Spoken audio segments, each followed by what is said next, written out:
In the winter of 1840, when England's northern hills lay sealed beneath iron frost, the estate gates of Raven's Hollow opened to a sight meant to be unseen.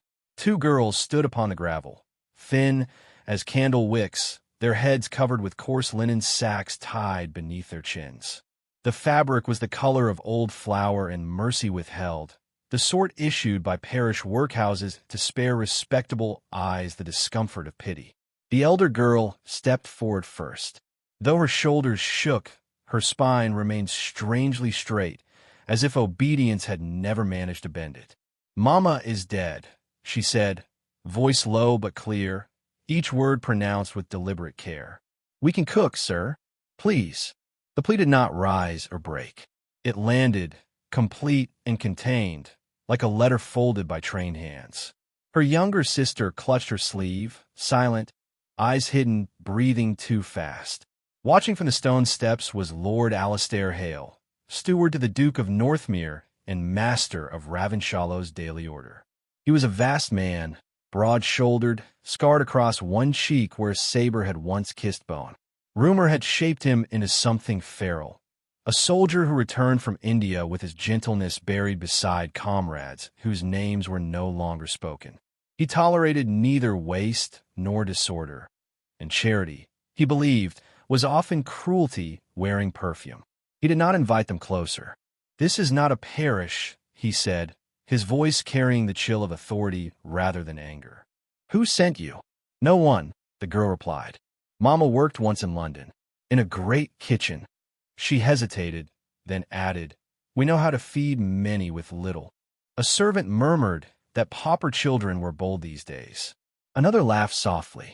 Hale raised a gloved hand, and silence fell. He studied the sacks, the trembling hems, the way the elder girl's hands were clean despite the road. Something in her diction unsettled him. Hunger usually chewed language down to the bone. "Remove those," he ordered, not unkindly, gesturing to the sacks. The servants stiffened. Faces were currency. Once revealed, responsibility followed. Yet obedience was reflex. The elder girl untied her knot first. Linen slid away, and winter light struck a face pale but composed, eyes steady, mouth held in careful reserve. She did not look at the ground. She did not scan the crowd. She met Hale's gaze with a frankness that bordered on propriety.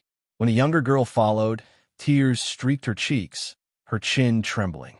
She hid half behind her sister, who placed an arm before her with instinctive protection.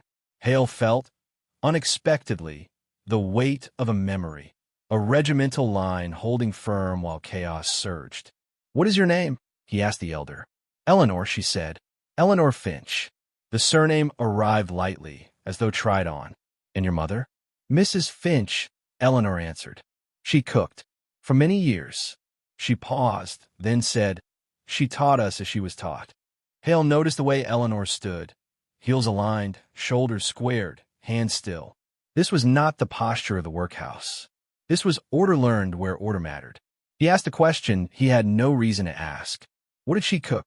Eleanor answered without hesitation, listing dishes obsolete to provincial tables, techniques whispered in grand kitchens where silence was currency. She spoke of stocks clarified patiently, of bread leavened by judgment rather than measure. The servants stared. Hale felt the slow, unwelcome click of a lock turning. "This estate requires hands," he said at last. "Not stories." Eleanor inclined her head. "We have hands," she replied, "and we will keep them busy." A housekeeper protested, citing rules, propriety, gossip. Hale listened, then dismissed her concerns with a glance. He told himself this was efficiency, nothing more. Winter pressed hard. 2 extra mouths would earn their keep or be sent on. "They will remain," he said. "For now." The words rippled outward. Relief tremored through the younger girl. Eleanor did not smile. She only exhaled, slow, controlled, as if gratitude were a private thing. As they were led toward the kitchens, Hale watched Eleanor's steps adjust to the flagstones, as though she remembered the pattern. He told himself it was coincidence. Yet unease followed him indoors, settling like snow that refuses to melt. Inside the house, The air held the scent of coal and boiled linen, familiar comforts that steadied Hale's temper. He removed his gloves slowly, aware of eyes following him, measuring his decision for weakness. He felt none. What he felt was vigilance, sharpened by years of command. He instructed the cook to test the girls before dusk, to give them nothing but the ingredients already rationed, and to report failure without embellishment. From the passage, Eleanor observed without appearing to do so. She noted the hierarchy of voices, the economy of movement, the way Hale spoke once and was obeyed. Authority, she understood, was not volume but certainty. When a pot was set before her, she washed her hands with ritual care and began. Her sister hovered, then found purpose, fetching water, counting breaths. The work steadied them both. By evening, steam softened the kitchen's hard edges. The first taste was taken in silence. A nod passed between staff, grudging, then curious. Hale did not attend, yet the verdict reached him through a changed cadence in the house. Yet when he imagined the girls gone, the thought unsettled him. Above, bells rang for night. Below, Eleanor wiped the counter clean, leaving nothing undone. She felt the estate's attention press in, cold and watchful. She had crossed another threshold today, one she could not retreat from. As she extinguished the lamp, she whispered to her sister that they must be careful now. Careful meant quiet, and quiet meant survival. Outside, Raven's Hollow held its breath, and so did she. Winter did not loosen its grip on Raven's Hollow, yet something within the house began to thaw. Eleanor moved through the kitchens with quiet competence, never assuming authority, never shrinking from it. She listened before she spoke, and when she spoke, even the copper pan seemed to pause. The younger girl stayed close, learning, mimicking, finding safety in repetition. Together, they worked without waste, stretching rations until complaints softened into reluctant respect. Hale observed from a distance he pretended was indifference. He passed through doorways and found tasks already finished, errors corrected before reprimand could be shaped. He told himself efficiency pleased him. Still, he noted details he had long ceased to notice. The steadier pace of service, the calmer temper of staff, the way evenings settled without quarrel. Order, he reminded himself, was his business. Eleanor learned the rhythms of the estate as if recalling a half-forgotten language. She rose before bells, kept her eyes lowered when required, lifted them only when sense demanded it. She addressed Hale as Sir, never my lord, as though rank were a garment he wore only when necessary. Once, when a sauce threatened to split, she corrected it with a method known only to houses that fed princes. Hale watched the cook watch her, suspicion giving way to something like awe. Gossip, however, moved faster than skill. Whispers slid along corridors, carried by trays and glances. A pauper girl with a scholar's tongue unsettled the careful cruelty of hierarchy. Hale heard fragments and dismissed them, yet he felt their pressure. Charity, he knew, became scandal when it lingered. One afternoon, a parcel appeared outside Eleanor's sleeping quarters, wrapped in plain paper. Inside lay a wool shawl, serviceable, unremarkable, yet warm. No note accompanied it. Eleanor understood restraint well enough to accept without question. She were only at dawn and dusk when Stone breathed cold. Hale noticed, and nothing was said. Their exchanges remained sparse, deliberate. When they met, words were weighed. "You manage well," Hale remarked once, passing her in the corridor. Eleanor inclined her head. "I was taught to notice what others overlook," she replied. The statement lingered between them, intimate without invitation. Hale turned away, unsettled by the implication that he had been seen. The house prepared for a modest dinner to receive neighboring gentry, a necessary ritual to maintain alliances. Eleanor was instructed to serve. As she moved between chairs and candlelight, her posture shifted, not to pride, but to precision. A guest remarked upon the bread, then upon the method by which it had been kneaded. Eleanor answered softly, accurately. Silence followed, sharp as cut glass. Eyes measured her anew. Questions edged closer to forbidden territory. Hale intervened with a single glance, dismissing Eleanor from the room. She obeyed at once, though heat rose beneath her composure. In the kitchen, she steadied herself against the table and counted breaths until dignity returned. Later, Hale confronted her near the hearth. "You invite attention," he said, not accusing, merely factual. Eleanor met his gaze. "Attention follows what does not belong," she answered. "I did not seek it." The truth of that settled heavily. Hale understood, then, that removing her would not erase the problem. It would only declare fear. By night's end, whispers had hardened into expectation. Hale announced that Eleanor would remain under his authority and protection. The room froze. He felt the cost immediately, yet did not retract a word.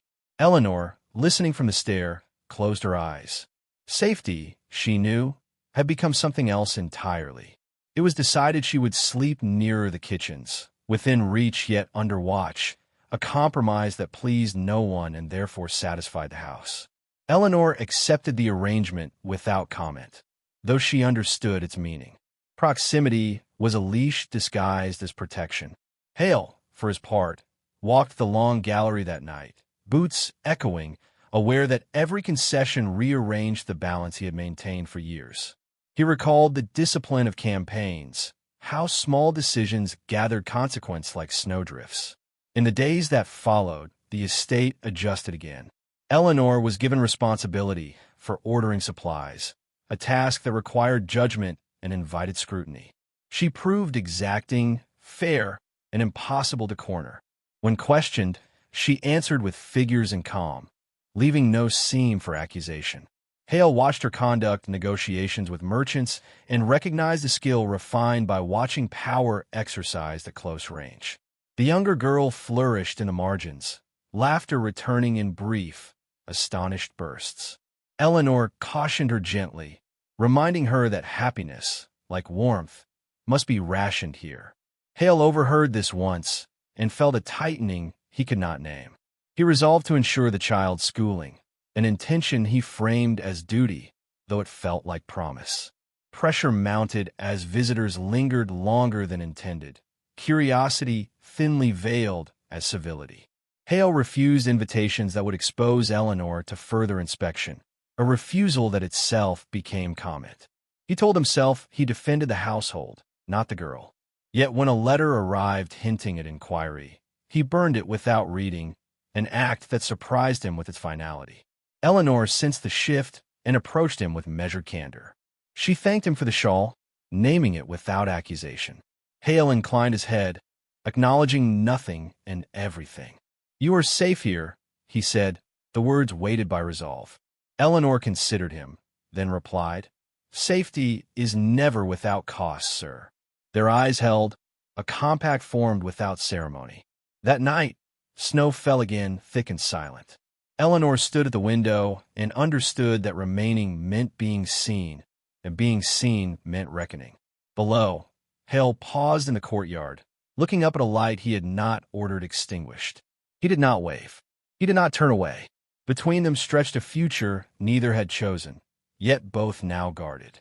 The house listened, holding secrets in its walls, as winter pressed close and possibility, dangerous and deliberate, learned their names at last, quietly, without permission, and without any promise of mercy.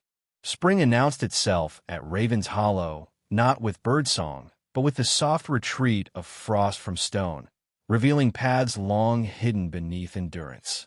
Eleanor felt the change before she saw it, in the loosening of her breath, in the way her sister slept without shivering. Yet relief brought clarity, and clarity demanded reckoning. The house had grown quieter, not from peace, but from restraint carefully held. Hale summoned Eleanor one evening as daylight thinned into amber. He did not send a servant. He waited by the hearth, posture rigid, eyes distant. When she entered, she sensed the gravity immediately and straightened, though her pulse betrayed her. Silence stretched, neither willing to spend it cheaply. "You understand what is being said," Hale began, voice measured. "You understand why it cannot continue unaddressed." Eleanor nodded once. "Yes, sir." He gestured for her to sit. She did not. He accepted this without comment. The fire crackled, an indiscreet witness. Hale spoke of letters, of inquiries deflected, of obligations that pressed closer. He did not accuse her. He did not absolve himself. He laid the facts between them like a map of hazards. At some point, he said, "Truth insists." Eleanor clasped her hands. "Truth has always insisted," she replied softly. It was merely told to wait. At his prompting, she spoke of her mother's years in London, of corridors learned by heart, of a kindness offered once and never repeated. She named no father, but she described attention that lingered, instructions given in private, a departure arranged without explanation. She produced a small locket, worn smooth, containing nothing but a cipher only those close to power would recognize. Hale examined it and returned it without remark. He did not need confirmation. He understood the shape of secrets kept for convenience. "I have never claimed what was not offered," Eleanor said. "I only asked for work." "And found more," Hale replied. She met his gaze. "I found safety," she corrected, then faltered. "For my sister." That, he understood, was the heart of it. Hale felt the familiar discipline of command falter under the weight of consequence. He spoke then of his own return from war, of choosing stewardship over title, of walls built to keep feeling at bay. "I learned to stand where I was placed," he said. "It kept others safe. Standing still is also a choice," Eleanor said, not unkindly. They fell silent again. Outside, the house breathed. Hale broke the quiet with resolve that surprised them both. He would formalize Eleanor's position, give her standing beyond charity, secure schooling for her sister, and answer any inquiry himself. It was not a romantic offer. It was a declaration of alignment. "You will be marked," Eleanor said. "I already am," he answered. Emotion pressed against her composure, urgent and unwelcome. She steadied herself with the knowledge that dignity demanded restraint. "Then I will accept," she said. "On conditions." Hale raised an eyebrow. Eleanor continued, voice steady. She would not be hidden. She would be spoken plainly.